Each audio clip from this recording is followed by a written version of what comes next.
This is Kinda Murdery Season 1, Ghost Towns of the Mojave Desert, presented by Criminal Content.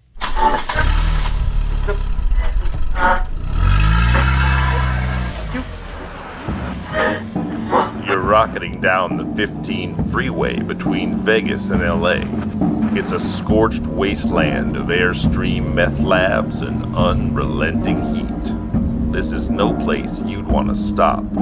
But the car's on fumes, so you take the exit and you pull up to the gas station. It's abandoned, a concrete canvas that some local Michelangelos turned into the Sistine Chapel of spray paint penis. A grave marker for every crazy story lost in the desert sands. These are the ghost towns of the Mojave Desert. And this is Kinda Murdery.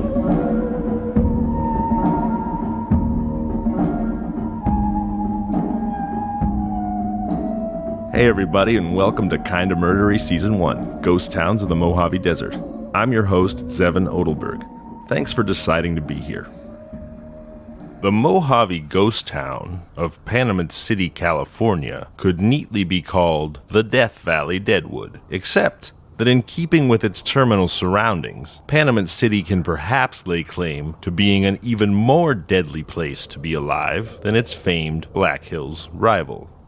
Founded in 1874 in the aptly named Surprise Canyon by 3 stagecoach robbers fleeing justice who happened to strike gold and silver while hiding out from the law in the Panamint Mountains, Panamint City, California rose and fell in 4 quick and bloody years from 1874 to 1878. A combination of the financial panic in 1875 and a cloudburst flash flood in 1876 that destroyed most of the town and seemed like nothing so much as the angry arm of a vengeful god ensured that the fledgling boomtown was crushed to dust almost as soon as the shafts were sunk. But what a boom it was. In those early years, the strike was so rich, and the characters so colorful, that major California papers from Sacramento to San Diego had the daily Panamint News, both an early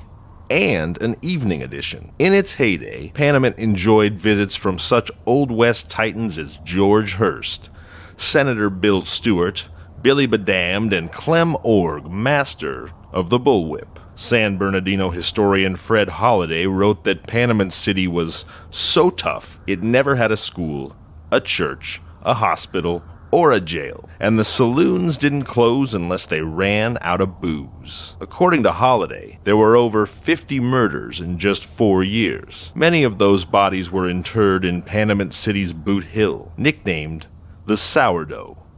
One presumes because of how quickly mounds would rise overnight.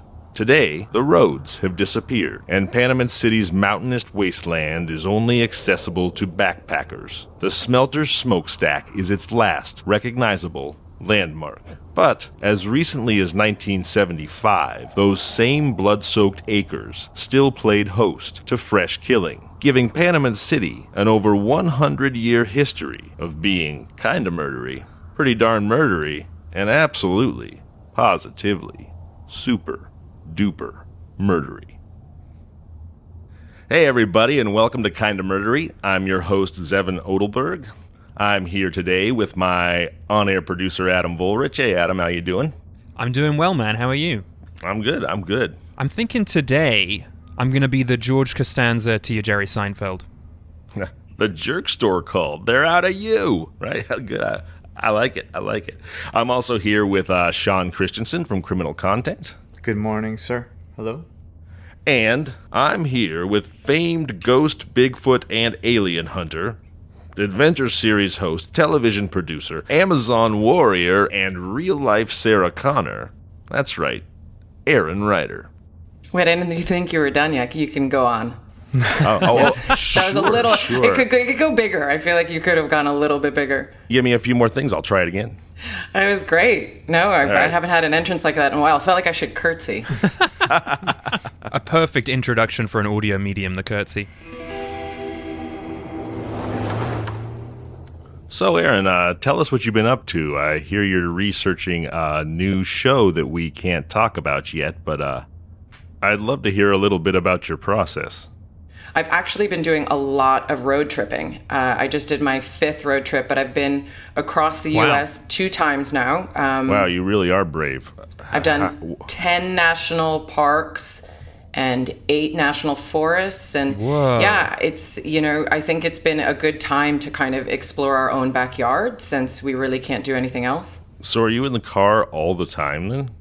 Yeah, and that's why podcasts keep me going. They're the fuel that keep me moving. But yeah, I've been in the car a lot. So when you're driving hundreds of miles in a day, any time I have to drive anywhere that's longer than like 15 minutes, what I'm worried about is going to the bathroom. So what do you do about that? Are you wearing an astronaut diaper? Like what's going on here? Of course, yeah. I've got my Depends on. No, the stops are the best part of a road trip. How are you going to investigate these kind of murdery spots if you're not making the pit stops? It's those little weird gas stations and those small towns. I love any place that's got, tchotchkes or slots or, their claim to fame. I always like stopping in something that has like some big header and you go in and you're incredibly disappointed. Right. Yeah, no, totally. So are you doing background? Is your show about like kind of murdery rest stops then? I mean, is that what you're researching? No. I'm leaving that to you guys. That's all of them. It's going to take a long time to research that. Kind of murdery rest stops. That's open for when you guys explore season 2 and 3. There you go. That sounds like a whole season. You can produce that one. Rest stops of the Mojave Desert. Hey, man, I've been in some murdery ones, let me tell you.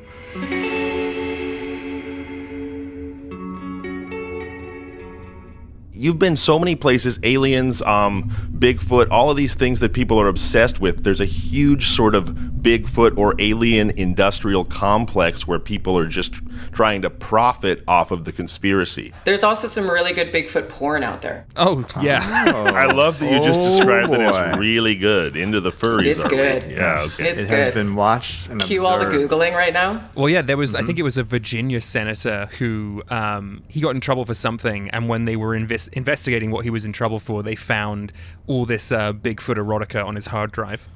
Well, I got to tell you, I just got a huge case of presumed penis envy because, how a Bigfoot, my God. I mean, come on. Once you've had Bigfoot, you don't go back, right? But if we believe that this is a primate, primates are not innately hung. Like a gorilla is not naturally, just because it's bigger, it doesn't innately have a very large penis. It's not as endowed as you think. Wow. I never would have thought I would have had my mind blown so many times this early in a podcast. Gorillas don't need large penises. It's not relevant to them because it's so quick. They're very selfish lovers. Yeah, that's absolutely why they have a small penis. No romance at all. As long as it works for me. Done a lot of research. Wow. Okay. If you're listening, it's now clear that I am also here with dong expert Brendan Hubbard. Hi, Brendan. That's your official title. Thanks for revealing yourself. Distinguished dong expert. I need you to get business cards with that written on it. It's been decided. All right, well, on that note, shall we roll into Panamint City? Let's do it. So today, as I mentioned, we're going to be talking about the Death Valley ghost town of Panamint City, California. Taking a quick look at the itinerary here, it's clear that Panamint City has plenty of attractions for murder tourists like us. We're going to kick off with a story called Phil LaRouche Dies with His Boots On. Or, as I prefer to put it, don't be a douche, LaRouche. Next up, an honest-to-God Old West gunfight. Sort of. That's right. It's bullets for breakfast. And wrapping up our looky-loo at the darker side of humanity, we've got a story of Panamint City outsourcing its murder at the dawn of the 20th century in what I like to call, it wasn't me, it was the one-legged man. Seriously? Some exciting stuff on the menu. On or around January 30th, 1875, Montana native and Panamint City resident Phil DeRouche was drinking with his friend Frank Bennett at the Dempsey and Bolting House Saloon. As Bennett and LaRouche are exiting the saloon later that night, with LaRouche one step ahead, someone fires a pistol from the porch in front of the saloon. LaRouche is hit, staggers a few feet into the street, falls over and dies. What makes this story interesting isn't the fact that LaRouche was dry-gulched in an Old West murder town, but rather why and did he deserve it? So let's dive into Don't Be a Douche, LaRouche. All right, so here's the story. About a week, or exactly a week, in fact, before Douche LaRouche was dry-gulched, there was a young Mexican man named Ramon Montenegro who was sitting in the saloon and just playing a game of cards, by all accounts, peaceably and in good cheer with his fellows, when all of a sudden, in walks Douche LaRouche, draws what the newspapers describe as a large pistol. So I'm picturing like a Wyatt Earp buttline special, just a like definitely not gorilla penis. We're talking just huge gun. And LaRouche grabs it by the barrel and he pistol whips Ramon Montenegro right in the fucking face and stoves his nose in. Ooh. I basically pictured Montenegro's face looking like a puckered butthole, like right after the attack, just straight in, So specific, full crushed spider, right? And so 8 or 9 days pass until we get to the night that I prefaced with, when Phil LaRouche is walking out of the saloon with his buddy Frank Bennett, and he gets shot from the shadows and stumbles into the street and dies. Well, you probably guessed this, but it was Ramon Montenegro who shot him. And Ramon then immediately just goes and turns himself into the law. Like, he doesn't even try to get away with it. So at first when I read this, I was like, other than the ultra violence of just destroying someone's face with a pistol butt for seemingly no reason, I was like, I'm not really sure that there's necessarily enough here for the show. But then an obituary article, and obituaries are usually like, you see the typical obituary. I mean, how long are they usually? They're generally about the size of a playing card. Well, LaRouche is from Helena, Montana. And about a week after he dies, an obituary for him is published in the Helena newspaper. And the thing is like a page long. Wow. And the story of Douche LaRouche is that he was a notorious criminal his entire life, starting from his days in Montana. There are some very colorful facts about that. I mean, he murdered a couple people in Montana. He then went on to marry a woman, his surviving widow, whose name is given in the paper as Miss Gash, which is like perhaps the most unfortunate surname for a sweet young woman that I can possibly imagine. I mean, we've all seen Deadwood, right? Yeah. I would say that they're a great drag race team, like Miss Gash and Douche LaRouche. They would crush. Wow. Oh my goodness. Well, that's what I was figuring. Like, certainly the double entendre could not have been lost on any of these old Westerners, and especially not Douche LaRouche. I mean, poor woman. So he murders a couple people in Montana, and he was also a notorious outlaw and bandit, to the extent that the reason he left Montana and moved to Panamint City, besides the gold rush and silver rush, was that while he was in Montana, after he killed a man and then robbed another, a petition was signed by more than 200 citizens of that town saying, "Please, Douche LaRouche, please just leave. Just go. Just go." Why didn't they jail him? They do mention he also had like compadres in crime. I guess they probably figured there was just, he was too dangerous of a guy to like bring or to he justice. Fled. We don't know. Well, he did actually, following the petition, he did leave. Who paid the money for that obituary, though? If this guy was that big of a jerk, why are you're putting a lot of money into the paper to take out an obituary on a guy no one liked? Maybe he left a pile of gold and a will, and he was like, "This is how I want you to write about me in the event of my untimely death. The legend of Douche LaRouche must live on." They do say that there's someone out there for everyone, right? I mean, perhaps Miss Gash just adored her sweet husband, Douche LaRouche, so much that she ponied up. So she never changed her name to LaRouche. She just stayed Gash. I'm sticking with Gash. She never took his name. She was like, you know what? No, look, I'm a proud Gash. I've always been a proud Gash. Nothing's going to change about that. So here's the other thing I want to know, right? I mean, who was the guy who famously was the first person to sign the Declaration of Independence? Well, it was President of the Second Continental Congress, John Hancock. And we all know who he is because he had that giant, self-indulgent, narcissistic signature, right? Who was the brave soul that was the first one to sign the "Hey, murderous douche LaRouche, please leave town"? Because I'd make sure I was at the back of that line and like writing in tiny microscopic code letters. I don't know about you guys. Would you sign the petition, Erin? Would you sign the "Please leave douche LaRouche" petition if it was put in front of you?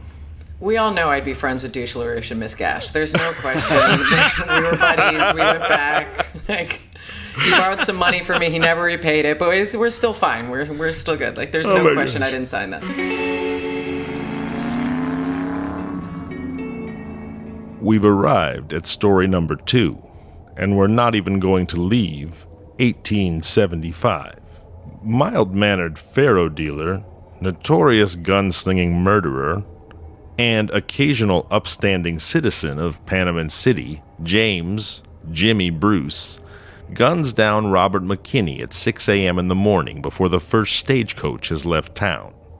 2 things make this story noteworthy. The first, real gunfights aren't like the movies. And the second, as old man Polonius advised Laertes, neither a borrower nor a lender be, and especially when it comes to 6-shooters in Old West murder towns. That's right, get ready for James Bruce and Robert McKinney in Panamint City's Bullets for Breakfast. Did anyone else have to look up faro dealer? I had to look up faro dealer because I was just picturing him like dealing rice. That's what I assumed it was. Is it something else? Ancient grain dealing. It's a card game. Oh, okay. That makes more sense. It shows how serious I take prep for this show that I didn't even bother to look up faro dealer. So thank you. Thanks for letting me know that. I was like, wow. I was like, this guy's so hip. Like, hipsters love faro right now. This guy was way ahead of his time in 1875 dealing faro. He also had a spot in the muesli business. So anyway, yeah. So James Jimmy Bruce guns down a man named Robert McKinney, Aaron, at 6 a.m. in the morning before the first stagecoach has already left in a dispute over a, quote, borrowed gun. So essentially you're like, hey, buddy, can I have my gun back I loaned to you? And then the guy's like, no, I think I'd rather just fucking shoot you with it instead. Seems legit. That's not even the...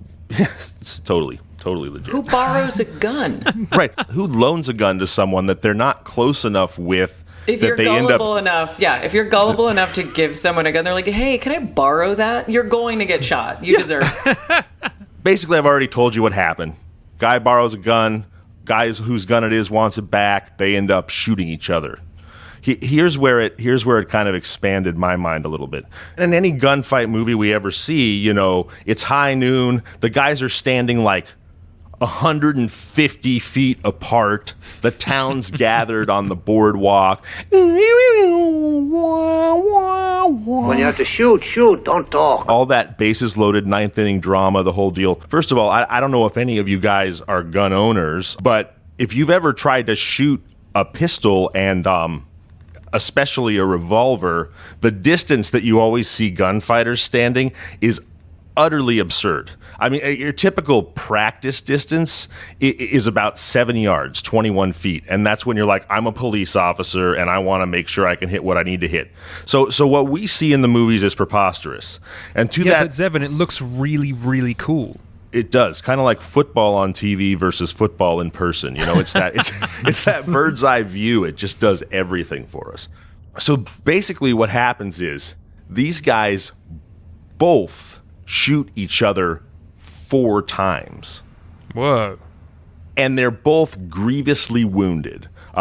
James Jimmy Bruce takes a slug in the back. He takes a slug in the wrist. He takes a slug in the leg. He takes a slug in the hip. McKinney. How do you take one in the back? I think it went like, like a through and through? Through him. Yeah. Yeah. So I guess probably the fleshy part of his back. But the newspaper actually says that was the one he complained about the most. So maybe he's just kind of a wuss. But I think you're allowed to complain about any bullet wound. I think so. Not in you Panamint get shot, City. You can complain in my book. Not in Panamint City where they eat bullets for breakfast. Come on. So I read this account in the newspaper of all this happening, and at the end, the guy literally says, it's a miracle that they're not both dead. This is the writer, because the shooting started when they were not but a few feet apart. Wow. So, in other words, it's like James Jimmy Bruce walked up to Robert McKinney, like standing there like buds, and is like, "Hey, Bobby, can I have my gun back?" And Bobby's like, "Nah." And Bobby draws down, Jimmy draws down, and they're like at point blank range, putting slugs into each other. I mean, again, nothing like the movies. I mean, it's more like a John Wick gun fu. Like it's more like an actual bare knuckle fight involving like bullets. Wow. Which made me realize, because James Jimmy Bruce, when you look into this town, like he's the guy, he's the Wild Bill Hickok of Panamint City. Like really all you had to be a legend as a gunfighter in the actual Old West was fucking survive something by accident. But we're talking about 6 a.m. I mean, I would never survive. I'd be like, wait, what? I'm just getting up. Like, you can't shoot me before coffee. What? So, Erin, I know you've had some incredible kind of murdery adventures. Got one you want to share with us? Choosing a favorite is tough. I've certainly, like you said, I've certainly gone to some of the most murdery places on purpose, right? Like it wasn't like I just accidentally, landed there. I like actually jumped out of a helicopter in the shark-infested waters to investigate an abandoned prison. Like that. I did that on purpose. Yes. Please tell us that story, please. There's this island called Coiba, and it's right off the coast of Panama, and it became this great place for a prison because they didn't need too many guards because it was shark infested. The waters were absolutely filled with sharks, so if you left, you were pretty much gone for dead. Wow. And they built these huge prisons there, and we went to investigate them because people believe now that they are since abandoned, that they are haunted. And so we went there via helicopter thinking we would set down, and unfortunately the wind was too much that day to actually put the helicopter down. So you were just like, I ain't afraid of no sharks, and you just jumped in? I mean, when the adrenaline hits, you kind of like make stupid decisions like that. Like, you. Made a career out of making stupid Some people get like frightened by adrenaline. Anyway, continue. Yeah, so we jumped out and swam ashore, made it safely, and investigated this really very creepy old abandoned prison. How far did you have to swim? How far did you have to swim, like, to make it to shore safely? It felt like a really long. I bet. Like I was like Michael Phelps in the water. It's the longest swim of your life. Yeah. Oh my God. It felt like a long way. I'm picturing, like, when you're in bed and like your wife or whoever puts their foot on your leg and you're like, oh my God, cold. I'm picturing you like swimming through these shark infested waters, just getting bumped up against by like great whites and hammerheads, being like, oh geez, is that like how it went down? No, it was not. I did not get nosed by a great white. I didn't see any sharks. I'm not saying that they weren't in the water. I just wasn't the chum that they needed that day. All right. So you get ashore and you go to investigate this prison, and what do you find? It was really, haunting. Just physically. It just was immense. Really, the jungle had kind of taken it back, and it was a really scary place to kind of stay the night. You stayed the night. We stayed the night there. Wow. And did you get a good deal on the Airbnb? Yes. What's the rent on that one? Yes. It's a great little piece of property. And remind me again, you just said it, but the legend is what? The legend is you were sleeping amongst like the ghosts of murdered prisoners, or what? Yes. What's in? Okay. Yes. Yeah, prisoners that had died on that island. Some that had, tried to escape and died in the waters offshore, and some that had died by, murders or other sinister ways inside the walls of the prison. Wow. I mean, nobody swims to Alcatraz, let alone Panamanian Alcatraz. So kudos to you. And did you encounter any paranormal kind of murdery spiritual activity on your stay? I don't remember anything being very dramatic. I remember it being, it's one of those things where you have to be careful because your mind does start taking over in those kind of instances. Wow. Well, guys, next up, a story about Panamint City outsourcing its murders at the dawn of the 20th century. Shall we head back to Panamint and hear the story of psychotic one-legged Scotch miner John McClure? Let's do it. It's December 1904 when the mad Scotchman, peg-legged Panamint miner John McClure travels to Los Angeles, where he shoots livery employee Julius Tedesheff to death, and then stabs a second employee, Jerome O'Shea, also to death over a dispute about a 10-cent halter. Does it sound unlikely to you that in the middle of the day, at a place of business surrounded by able-bodied witnesses, one man would be able to murder two others, all the while doing so with only one leg? Well, let's find out as we hop into the story of It Wasn't Me, It Was the One-Legged Man. I already have a question. If you have to outsource your murders, does that mean you're not getting the quality murders that you have a standard of? You're outsourcing your murders? It's a good question, Erin. What I really meant by that in this particular case is that somebody came from Panamint City to Los Angeles and was hardly there a day before he just had to kill a couple guys. So John McClure sells his tack and harness to a local livery. A day passes and McClure goes back to the livery and he says, there was this harness, like you put on a horse, like just a little harness. The newspaper says it was literally worth 10 cents. He says, I'd really like to have that harness back if I could, please. Well, the livery owner says, okay, that's fine. But for whatever reason, and I don't know how they won this disagreement, there's two guys who are working for the livery owner. Their names are Julius Tedesheff and Jerome O'Shea. Tedesheff is a Russian Jewish man. Jerome O'Shea, I think we can all guess, is Italian. Irish, obviously. I don't know why. That always cracks me up for some reason. Maybe because I'm both Italian and Irish. And a dad. Yeah. And a dad, yes, indeed. So the owner says, okay, O'Shea was apparently not involved in this at all, like he was sweeping the stables or something. But Tedesheff says, no, you sold us the harness too, you can't have it back. So McClure gets really mad, but he leaves. A couple days go by, he comes back, and this argument resumes. I want my 10-cent harness back. No, you can't have it, but I want it back, And so here's what ends up happening. McClure shoots Tedesheff. Tedesheff stumbles across the street trying to run away, having already been shot twice, runs into the wall of a building so hard that he breaks his own nose, falls down and dies. Whoa. And then, right? As this is happening, Jerome O'Shea runs out to try to be a good Samaritan and break it up somehow. He also works at the livery. And after shooting Tedesheff, McClure draws what's described as a wicked long dirk. So a full-on, like, Braveheart knife that he inherited from his ancestors because he's a McClure. Everyone dies. Not everyone really lives. Again, I'm an amazing impressionist.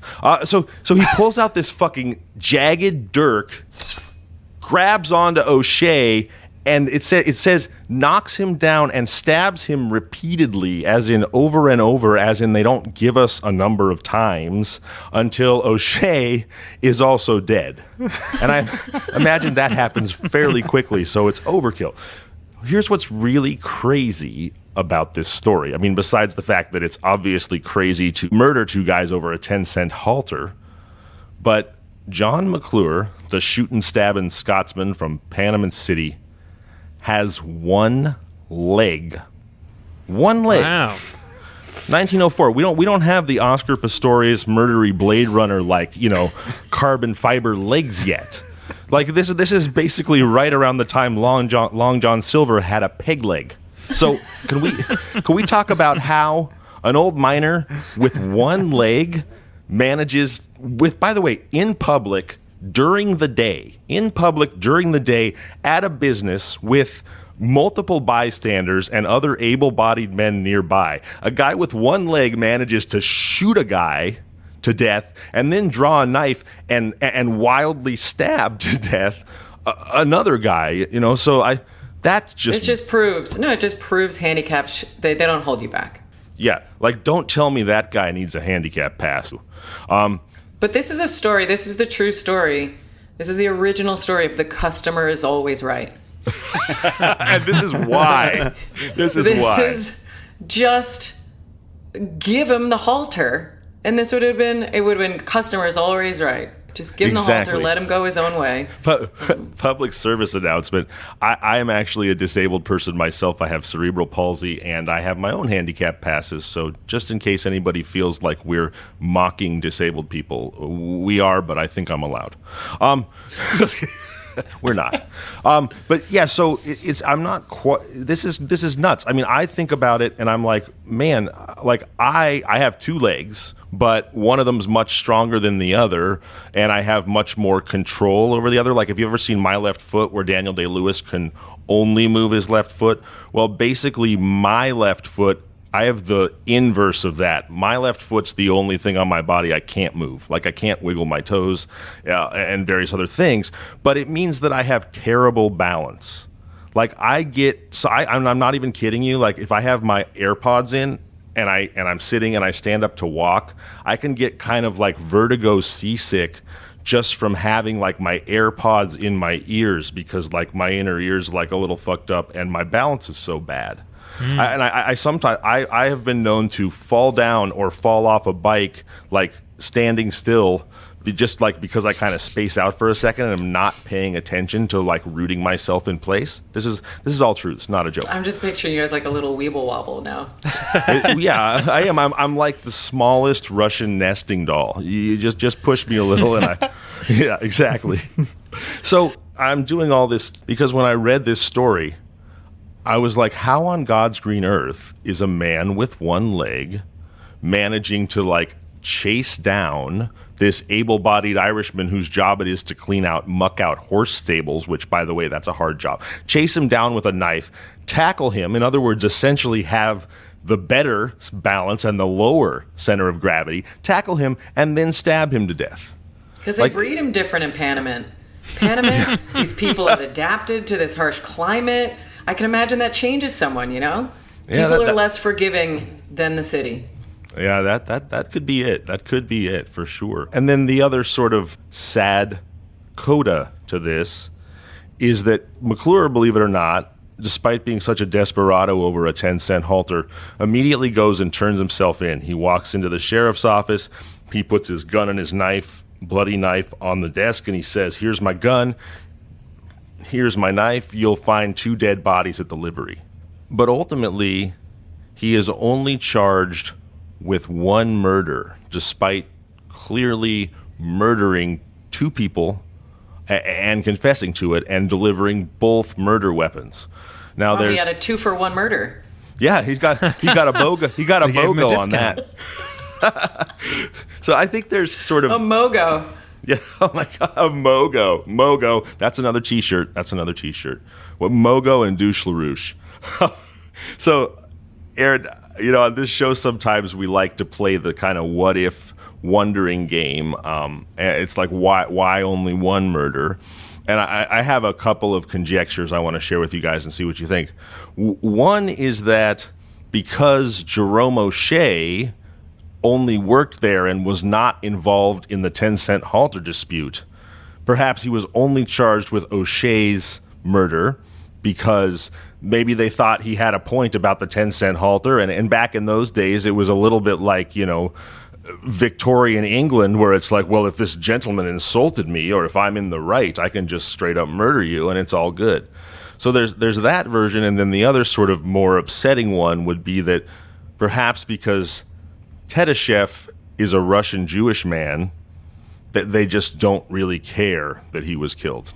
But wasn't there a fact about one of them running into a wall? What if they weren't? What if that was what actually caused the death? What if he broke his nose so hard it killed him? Broke his nose so hard. What if this wasn't? What if it wasn't put on old Technically, McClure? this one was a suicide because he ran into the wall. Yeah, my gosh. And then the one-legged guy stabbed him for really no reason. Yeah. He's already dead. Exactly. This is the first moment that I've realized that we already have two stories in this show that are about a guy just absolutely destroying another guy's nose.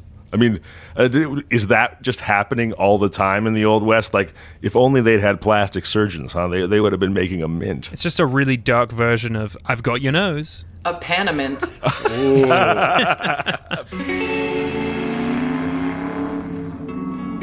All right, well, hey, Erin, it's been an absolute pleasure to meet you and a complete blast hanging with you. Thank you so much for being here. Oh my goodness! Thank you guys for having me. I went from sort of murdery to kind of murdery, and it just started feeling really natural. So I want to thank you guys for bringing me into your world. Oh yeah, you've been an absolute blast. Well, that's our show. For Adam Volrich, Sean Christensen from Criminal Content, and the incredible Erin Ryder. I'm Zevon Odelberg, and this has been Kinda Murdery. This is Kinda Murdery, Ghost Towns of the Mojave Desert, presented by Criminal Content. You can find us online at kindamurdery.com and on all social media at kindamurdery.